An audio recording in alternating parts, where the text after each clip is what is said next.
Come to negotiate, eh? Have you slimy git? Look what I got.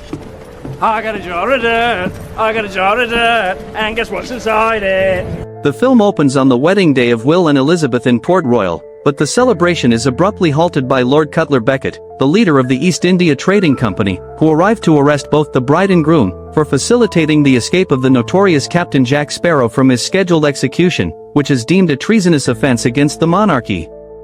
Beckett, however, wants to hunt down Jack Sparrow and take possession of his compass. Concurrently, Jack Sparrow breaks out of a Turkish penitentiary carrying a sketch of the key and gathers his shipmates to hunt for it. However, when Jack attempts to employ compass for navigation, the device malfunctions and fails to provide a straightforward heading. Back in Port Royal, Beckett calls Will into his office to offer an opportunity to rescue himself and Elizabeth from the gallows, promising a complete royal pardon for the couple if Will can track down Jack's compass and persuade him to surrender it. Furthermore, he provides a letter of marque intended for Jack, which would clean his criminal record in exchange for entering the service of the East India Trading Company. Though Will remains highly suspicious of Beckett's true intentions, he agrees to the arrangement. By this time, Jack has already taken to the sea, but continues to experience difficulties getting a reliable direction from his compass. He goes below deck to look for rum, and is startled to find himself standing face to face with William Bootstrap Bill Turner. Bootstrap, having been dropped to the sea floor by Barbassa, bound himself to the service of Davy Jones after being afflicted by a curse, rendering him incapable of dying. He cautions Jack that his extension has expired and reveals that Davy Jones has deployed the monstrous kraken to hunt him down. Before vanishing, Bootstrap imprints Jack's hand with the black spot, an ominous mark. Overcome with terror, Jack sprints onto the deck and commands Gibbs and the rest of the crew to steer toward the closest shoreline, frantic to flee the oceanic predator. In the middle of this frantic scramble, Barbassa's monkey knocks his hat into the ocean. The hat drifts across the water until it is pulled out by a pair of fishermen. They detect a threatening disturbance in the surrounding water, and moments later, their entire vessel is dragged into the deep by an enormous, hidden entity. Meanwhile, inside the cells of Fort Charles, Will updates Elizabeth on his objective to locate Jack Sparrow and win back their autonomy. Will's search eventually brings him to Isla de Pelagostos, where the Black Pearl sits beached on the shoreline. Will is ambushed by the native Pelagostos and transported to their elevated settlement. To his absolute astonishment, he observes that Jack is reigning as the community's tribal chief. Although Jack provides no immediate assistance to his friend, he quietly mutters an appeal for rescue just before the tribesmen drag Will away. Back in Port Royal, Governor Swann assists Elizabeth in breaking out of her prison cell. He intends to rendezvous with Captain Hawkins to facilitate their flee, but instead crosses paths with Beckett's enforcer, Mercer, who is waiting for them. However, Elizabeth slips away unnoticed. She returns directly to Fort Charles and confronts Lord Beckett, cornering him at gunpoint. Beckett proposes a compromise. He will hand over the letters of marque to her on the condition that she delivers Jack's compass to him. Accepting the terms of the deal, Elizabeth takes her leave. Simultaneously, another jailbreak has occurred elsewhere. Pintel and Rigetti, formerly part of Barbassa's crew, are traveling toward Pelagostos Island while accompanied by the prison hound. Upon stepping onto the island, they begin plotting a way to hijack the Black Pearl. In a different part of the island, Will Turner is held captive inside one of two cages suspended over a massive canyon, trapped alongside the remaining crewmen of the Black Pearl. Gibbs clarifies the situation, explaining that the Pelagostos view Jack as a deity confined within a human body and intend to liberate his spirit by roasting and consuming his physical shell. In a frantic attempt to break free, the captives try to rock their cage across the chasm so they can ascend the opposite cliff face. However, Leach pushes his crew to outpace Will's group, and their reckless speed causes their cage to plummet into the gorge, immediately alerting a nearby native guard.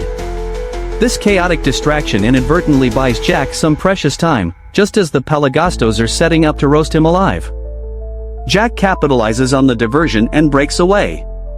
Meanwhile, Will and the remaining sailors, still locked inside their rolling bone cage, barrel through the thick jungle foliage in a frantic escape bid. During his flight, Jack plummets down a deep ravine, but his fall is broken and slowed by the large wooden pole he is fastened to, as well as several overhead footbridges. Ultimately, both Jack and his crew make it back to the shores of the Black Pearl, where they discover Pintel and Rigetti actively trying to steal the vessel. Jack, with the entire Pelagostos population hot on his heels, manages to scramble aboard the ship just in time. Once they are safely out at sea, Will informs Jack that he requires his compass, but Jack dismisses the request and instead instructs Gibbs to pilot the vessel up a nearby river. Jack then informs Will that tracking down the key could help Will save Elizabeth from her predicament. Concurrently, Elizabeth has disguised herself as a merchant seaman and taken refuge aboard a vessel called the Edinburgh Trader. The ship's crew begins to grow deeply unsettled, convinced that an abandoned dress on board belongs to the ghost of a vengeful woman, which triggers their maritime superstitions. Back aboard the Black Pearl, the crew rows up the Pantano River in smaller longboats, to hold a consultation with the voodoo mystic, Tia Dalma.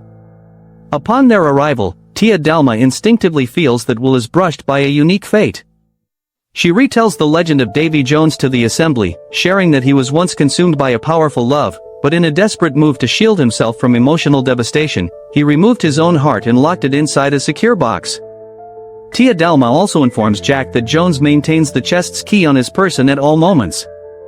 To assist Jack, she presents him with a jar filled with dirt, clarifying that since Davy Jones is forbidden from stepping onto dry land for another 10 years, Jack must keep a piece of land close to him for his own safety. Following this, Tia Dalma utilizes her mystical talents to predict the current location of the Flying Dutchman, prompting the Black Pearl to set sail toward the target.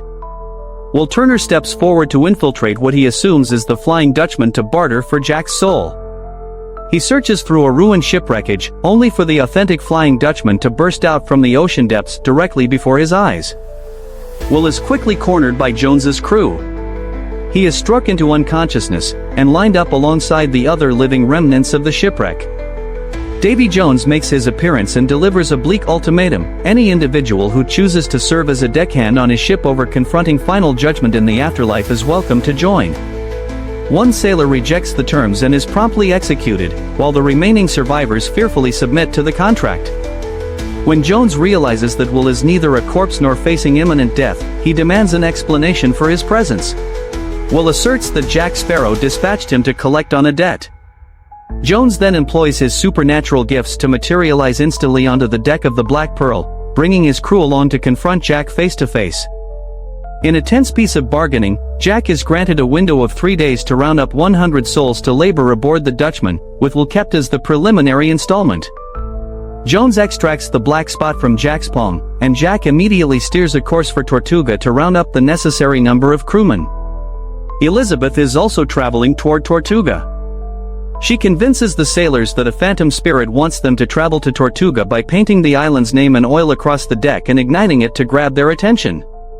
Gibbs is tied up trying to enlist fresh sailors to fill out the crew of the Black Pearl, secretly intending to surrender them over to Davy Jones later.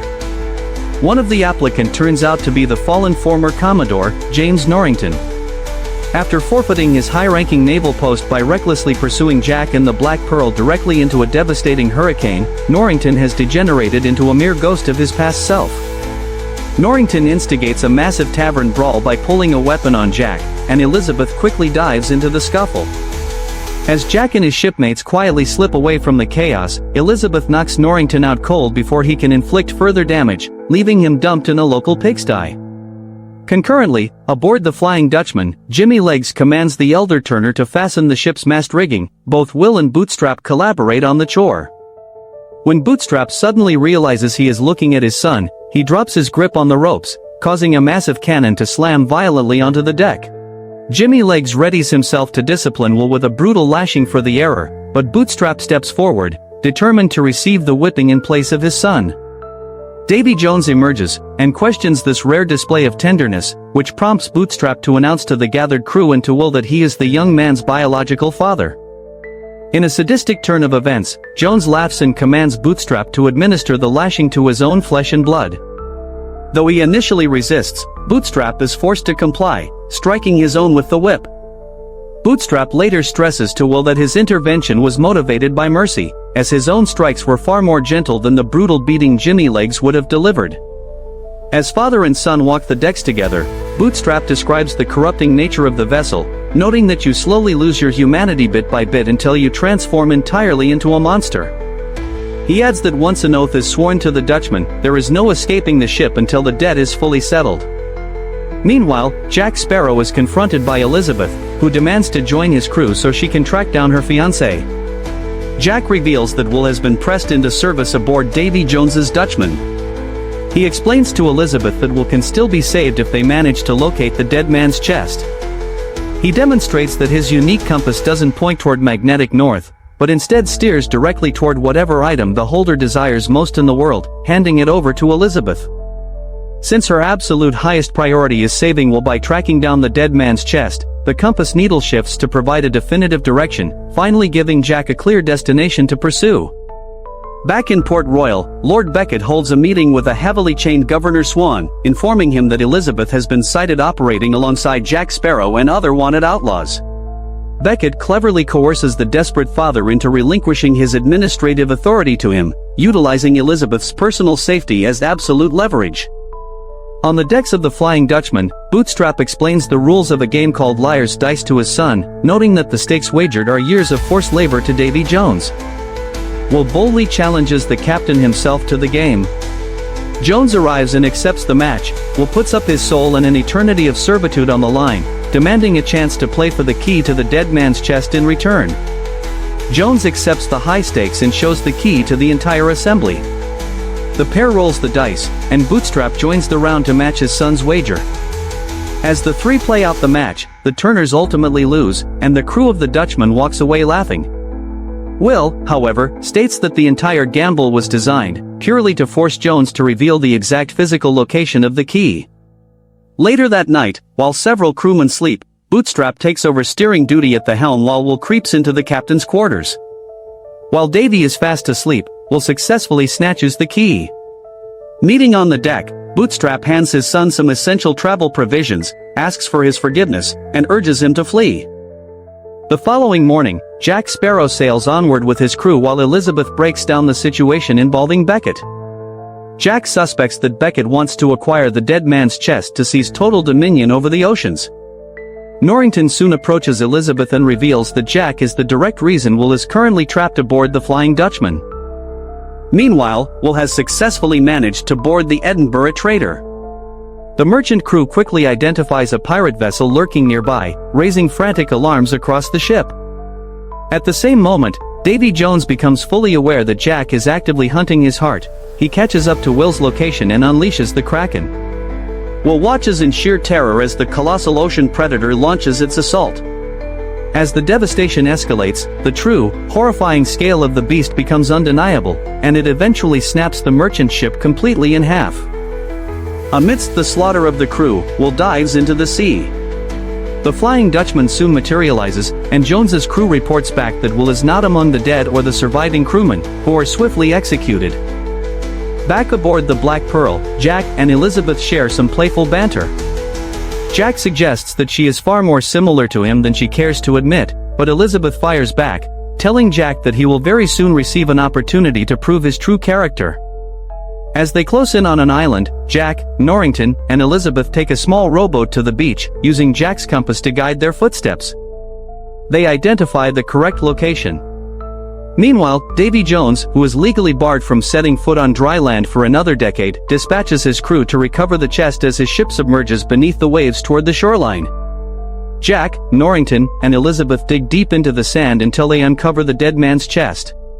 Before they can open the box, Will suddenly materializes and reunites with Elizabeth.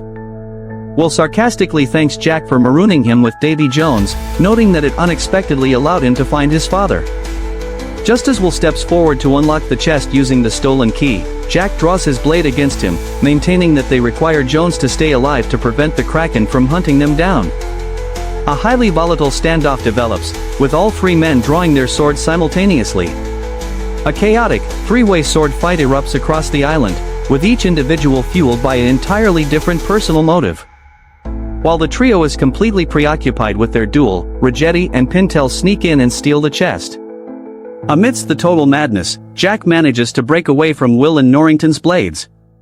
Stumbling upon the abandoned chest, he quickly opens it, extracts Davy Jones's beating heart, and conceals it inside his jar of dirt before sprinting back to the rowboat. As Jack flees, Norrington spots both the unlocked chest and the jar of dirt resting in the longboat. Capitalizing on the moment, he makes a theatrical show of bravery, grabbing the empty chest and running into the woods to draw Davy Jones's crew away so the others can escape. Back on the Black Pearl, Jack proudly carries his jar of dirt when suddenly the Flying Dutchman surfaces right alongside them. As the pirates turn to Jack looking for an escape plan, he holds up his jar of dirt, loudly mocking the Dutchman's crew from across the water.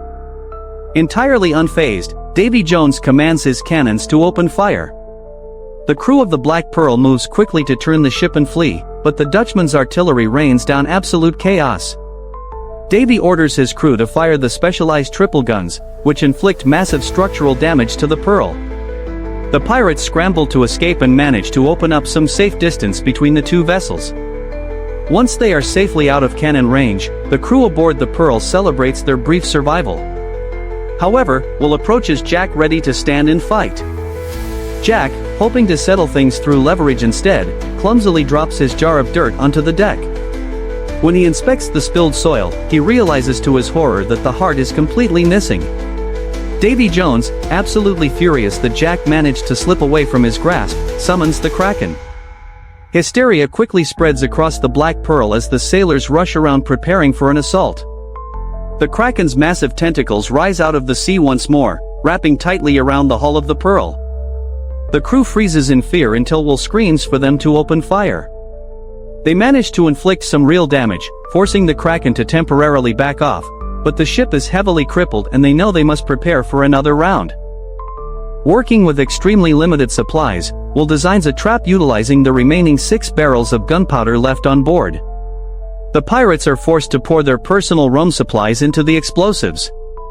Jack abandons his shipmates entirely, fleeing the scene inside one of the small lifeboats.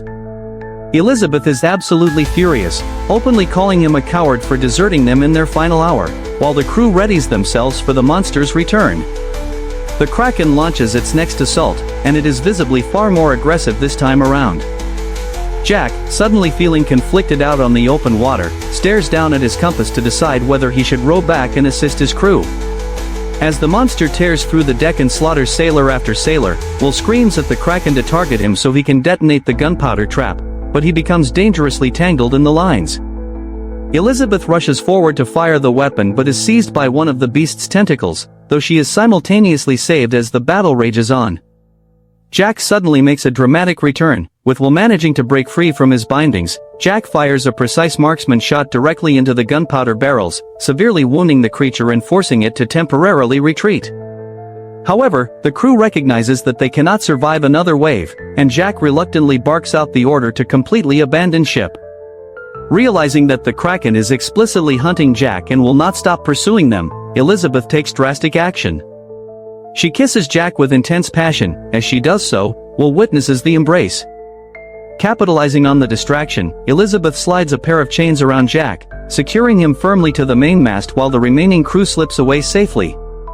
She lies to the waiting crew, telling them all that Jack chose to stay behind voluntarily to go down with his beloved vessel.